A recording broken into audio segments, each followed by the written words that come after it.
वाक्य किसे कहेंगे? दो या दो से अधिक शब्दों के सार्थक समूह जो एक निश्चित अर्थ दे, उसे हम क्या कह देते हैं? वाक्य कह देते हैं। फ्रेंड्स, वेलकम टू क्रश में आपका स्वागत है। फ्रेंड्स, आज आपकी जो क्लास है ये आपकी हिंदी की क्लास है। आज हम जानेंगे कि हिंदी भाषा क्या है। सबसे पहले हम जानेंगे भाषा क्या है, उसके बाद जानेंगे हम हिंदी भाषा क्या है। फ्रेंड्स, ये आपकी क्लास इम्पॉर्टेंट हो जाती है क्योंकि ये आपके सभी एग्ज़ामों में आती है। जैसे आपको पता है कि आपका बीएड एंट्रेंस का एग्ज़ाम होना है, यूपी पुलिस कांस्टेबल का आपका एग्ज़ाम होना है, बहुत ही जल्दी आपका नोटिफिकेशन आने वाला है, आपका हाल ही में लेखपाल का एग्ज़ाम होना है। अन्य एग्ज़ामों के लिए जहाँ पर हिंदी आती है आपके लिए इम्पॉर्टेंट हो जाता है। अब हम शुरुआत करते हैं क्लास की। देखिए, सबसे पहले हम भाषा को जान लेते हैं क्योंकि आपको पता है कि हिंदी आपकी क्या है? एक भाषा है। हिंदी भी आपकी एक भाषा है। तो सबसे पहले हम जान लेते हैं भाषा को। भाषा संस्कृत के भाष्य धातु से बना है। भाषा शब्द कहाँ से आया है? संस्कृत के भाष्य धातु से आया है, जिसका अर्थ होता है बोलना या कहना। भाषा क्या हुआ? भाषा के माध्यम से ही हम अपने विचारों की अभिव्यक्ति करें। जैसे हम आपसे बात कर रहे हैं तो ये एक भाषा के द्वारा ही कर रहे हैं। तो भाषा क्या है? एक साधन है। भाषा एक साधन है जिसके द्वारा हम अपने विचारों की अभिव्यक्ति करते हैं। देखिए, शब्दों के सार्थक समूह या संकेत को हम क्या कहते हैं? भाषा कहते हैं। क्योंकि आपको पता है संकेत को भी हमने इंक्लूड किया है। संकेत को भी हम भाषा का ही एक रूप देते हैं क्योंकि भाषा के 3 रूप होते हैं। सबसे पहले आपका मौखिक रूप, लिखित रूप और सांकेतिक रूप। मौखिक भाषा के आधार पर हम परिचर्चा करते हैं। आप बात कर रहे हैं, ये एक मौखिक भाषा है। लिखित भाषा के द्वारा हम अपनी विचारों की अभिव्यक्ति लेखन के द्वारा करते हैं, तो उसे हम क्या कह देते हैं? लिखित भाषा कह देते हैं। सांकेतिक भाषा के द्वारा, संकेत के द्वारा हम अपने विचार की अभिव्यक्ति करते हैं, उसे हम क्या कह देते हैं? सांकेतिक भाषा कह देते हैं। जैसे कि आप देखते हैं कि जो छोटे बच्चे होते हैं और जो दिव्यांग होते हैं, जो बोल नहीं सकते हैं, सुन नहीं सकते हैं, वो किस भाषा का प्रयोग करते हैं? वो सांकेतिक भाषा का प्रयोग करते हैं। आप भी सांकेतिक भाषा का प्रयोग करते हैं। लेकिन कुछ विद्वान जो हैं वो भाषा के सिर्फ 2 ही रूप मानते हैं। कुछ विद्वान भाषा के 2 ही रूप मानते हैं। वो कहते हैं भाषा के सिर्फ 2 ही रूप होते हैं, मौखिक और लिखित। वो सांकेतिक भाषा को भाषा का रूप नहीं देते हैं। ये बात हो गई आपकी भाषा की। अब बात करते हैं हिंदी की। आपको पता है कि हिंदी भी हमारी एक भाषा है। हमारा देश विविधताओं से भरा हुआ है, इसलिए हम किसी एक भाषा को राष्ट्रभाषा का दर्जा नहीं दिए हुए, क्योंकि आपको पता है अन्य जगह पर अन्य भाषाओं को बोलते हैं। जैसे कि हर एक जगह पर हम हर धर्म को मानते हैं। आपको पता है कि हमारा देश पंथ निरपेक्ष है, हर धर्म को मान्यता देता है। उसी तरह हमारे यहाँ भाषाएं भी इसी प्रकार हैं। हम अपने देश में अन्य भाषाओं को महत्व देते हैं। तो इस कारणवश हिंदी क्या है? आपकी राजभाषा है। अब सबसे पहले जान लेते हैं हिंदी शब्द कैसे आया।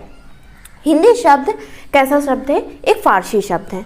आपको पता है कि हिंदी शब्द का जन्म संस्कृत के सिंधु शब्द से हुआ है और इसका पहला प्रयोग किसने किया? ईरान के निवासियों या ईरानियों ने किया।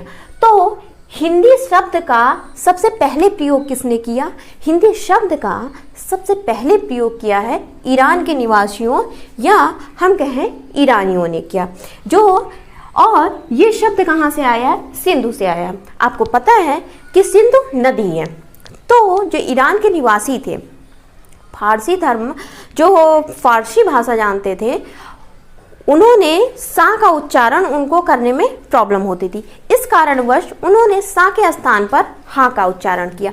इसी कारणवश सिंधु की जगह पर उन्होंने हिंदू कहा और इसी से हमारा हिंदी बन गया। तो हिंदी शब्द का सबसे पहला प्रयोग किसने किया है? हिंदी शब्द का सबसे पहला प्रयोग ईरान के निवासियों ने किया है। देखिए, आपको पता है हमारी फर्स्ट ऑफिशियल लैंग्वेज क्या है? हिंदी है। सेकंड ऑफिशियल लैंग्वेज हमने किसको माना है?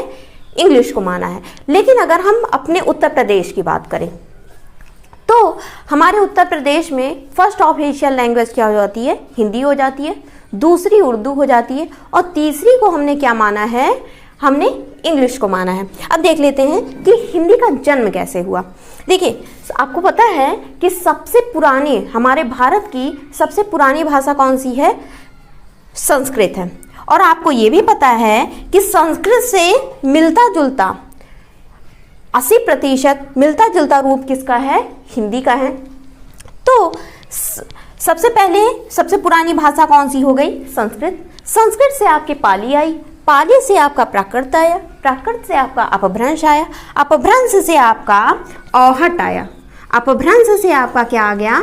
औहट आ गया और औहट से आपकी हिंदी का जन्म हुआ। अगर हम बात करें हिंदी की जननी कौन है, अगर हम बात करते हैं हिंदी की जननी कौन है, तो आपको पता है अपभ्रंश, क्योंकि हमारे हिंदी का जन्म सौरसेनी अपभ्रंश से हुआ है। अगर हम बात करें हिंदी की आदि जननी कौन है, तो आपको पता है हिंदी की आदि जननी या हिंदी की पूर्वज किसे कह सकते हैं? हम संस्कृत को कह सकते हैं। तो हिंदी की आदि जननी कौन सी है?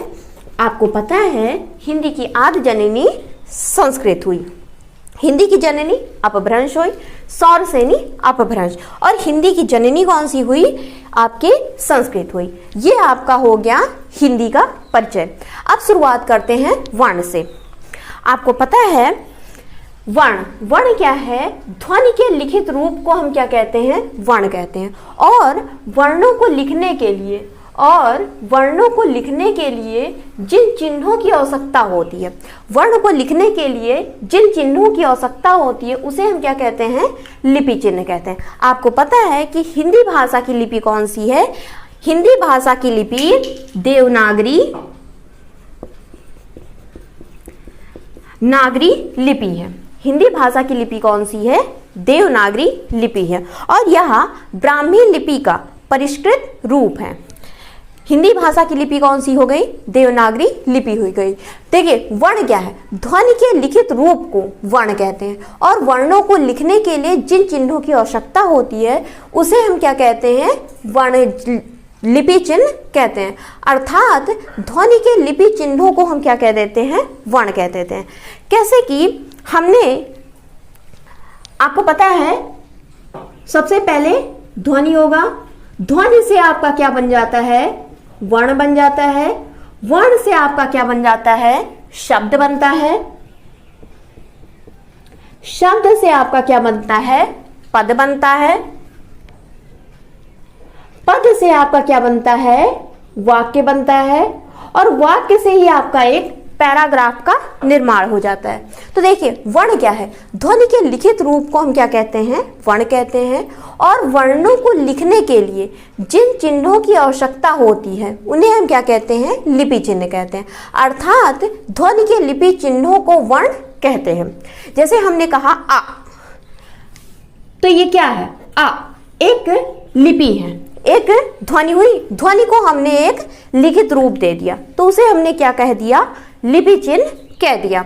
अब देखिए, अगर हम शब्द की बात करें, वर्णों का सार्थक क्रम जो निश्चित अर्थ दे, वर्णों का सार्थक क्रम जो एक निश्चित अर्थ दे, उसे हम क्या कह देते हैं? शब्द कह देते हैं। जैसे कि आप कहते हैं कमल। आपको पता है कि ये वर्णों का एक समूह है, लेकिन एक ये निश्चित अर्थ दे रहा है, इसलिए हम इसे क्या कह देंगे? शब्द कह देंगे। लेकिन अगर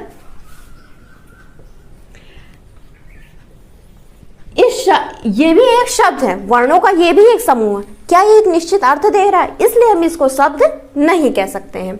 अब देखिए, पद की बात करें, सार्थक वर्ण समूह शब्द कहलाता है। जो सार्थक वर्ण समूह होता है, वर्णों का जो समूह होता है, जो सार्थक होता है, जो एक अर्थ देता है, उसे हम क्या कह देते हैं? शब्द कह देते हैं।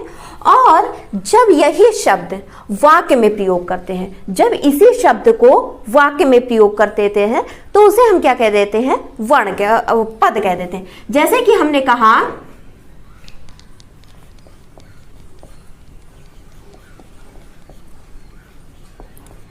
देखिए, राम जाता है, हमने अलग अलग इसे किया, तो ये क्या है?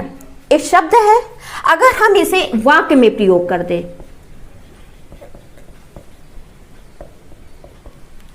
तो देखिए, राम क्या हो गया? एक शब्द हो गया, लेकिन यहां पे एक ये पद की उपाधि ले रहा है। जाता क्या है? एक पद है, और है क्या? एक पद है। जब हम इस शब्दों को वाक्य में प्रयोग करते हैं तो उसे हम क्या कह देते हैं? उसे हम कह देते हैं पद। अब देखिए, वाक्य किसे कहेंगे? दो या दो से अधिक शब्दों के सार्थक समूह जो एक निश्चित अर्थ दें, उसे हम क्या कह देते हैं? वाक्य कह देते हैं। जैसे कि दो या दो से अधिक एक शब्दों का वह सार्थक समूह जो एक निश्चित अर्थ दे, उसे हम क्या कहेंगे? वाक्य कहेंगे। जैसे कि राम जाता है, ये क्या हो जाएगा? एक वाक्य हो जाएगा, लेकिन इसका एक अर्थ निकल रहा है। लेकिन अगर हम कह दें, ये भी एक वाक्य का रूप ले रहा है, ये भी एक शब्द का समूह है, लेकिन क्या ये निश्चित अर्थ दे रहा है? तो इसे हम वाक्य नहीं कह सकते हैं। अब देखिए, कुछ इंपॉर्टेंट पॉइंट्स हैं, जैसे कि मौखिक भाषा की सबसे छोटी इकाई क्या होती है? ध्वनि होती है। लिखित भाषा की सबसे छोटी इकाई क्या होती है? वर्ण होती है। भाषा की सबसे छोटी इकाई क्या होती है? वर्ण होती है। भाषा की लघुत्तम सार्थक इकाई क्या होती है? शब्द होती है। भाषा की पूर्णतम इकाई क्या होती है? वाक्य होती है। ये आपके एग्जाम में ये इंपॉर्टेंट पॉइंट्स आते हैं। जैसे देखिए, मौखिक भाषा की सबसे छोटी इकाई क्या हो गई? ध्वनि हो गई। लिखित भाषा की सबसे छोटी इकाई क्या होती है? वर्ण होती है। भाषा की सबसे छोटी इकाई, भाषा की जो सबसे छोटी इकाई है वो क्या होती है? वर्ण होती है। लेकिन अगर भाषा की लघुत्तम सार्थक इकाई की बात करें, यहाँ पे सबसे छोटी इकाई की बात की गई है और यहाँ पर बात की गई है सार्थक इकाई की, लघुत्तम सार्थक इकाई की, तो कौन सी हो जाती है? शब्द हो जाती है।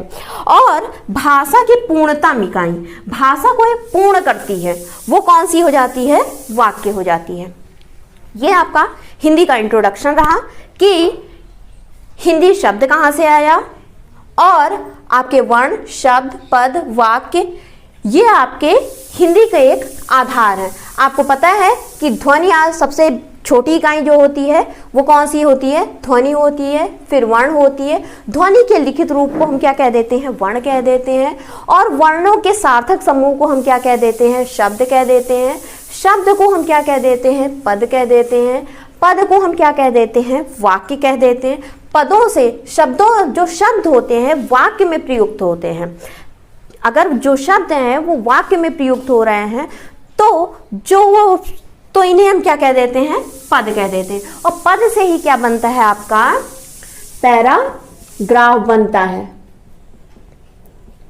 यह आपका आज का हिंदी का इंट्रोडक्शन रहा। इसके बाद आपकी नेक्स्ट क्लास जो होगी वो आपकी वर्णमाला से होगी। तो आपसे हम नेक्स्ट क्लास में मिलते हैं। फ्रेंड्स, अगर चैनल पे नए हो तो चैनल को सब्सक्राइब करें, वीडियो पसंद आए तो लाइक करें, कमेंट करें और अपने दोस्तों परिवार के साथ शेयर जरूर करें। वीडियो देखने के लिए धन्यवाद।